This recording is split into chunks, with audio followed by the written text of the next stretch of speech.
An American student sat near the back of his university lecture hall, notebook open but untouched, eyes fixed not on the professor, but on the quiet storm of questions building inside him. He had arrived at college like most others, carrying the expectations of his family, the silent weight of student loans, and the unspoken promise that a degree would unlock the life she was meant to live. He was majoring in business finance, a safe path. The lectures were fine, his grades solid. On the surface everything looked right.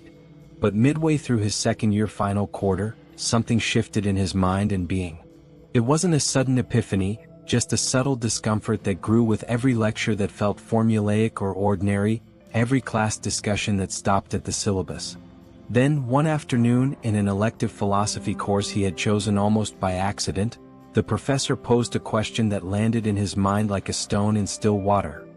What does it mean to live a good life? He couldn't stop thinking about it.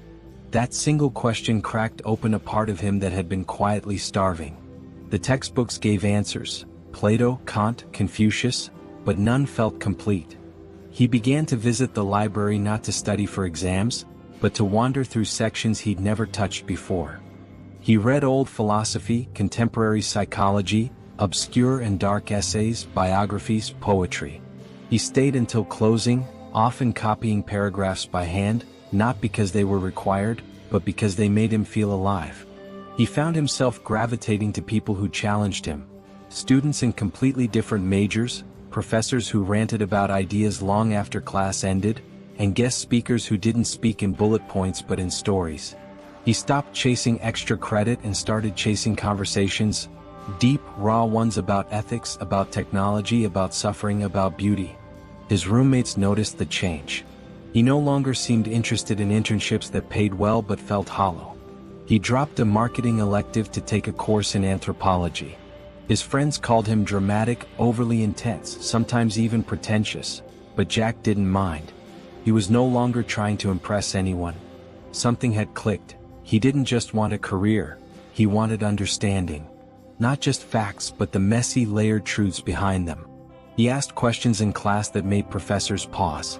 He volunteered for a campus group helping refugees, not because it looked good on a resume but because he wanted to understand how systems broke and how people survived anyway. He still worked hard. She still got her degree. But by the time he walked across that graduation stage, he realized the diploma in his hand was only a souvenir, a symbol of something far greater. What he had truly gained wasn't a credential, but a mind that had learned to see, to question, to wonder. And that was something no job title or salary could ever define. Degree holder college is a passage.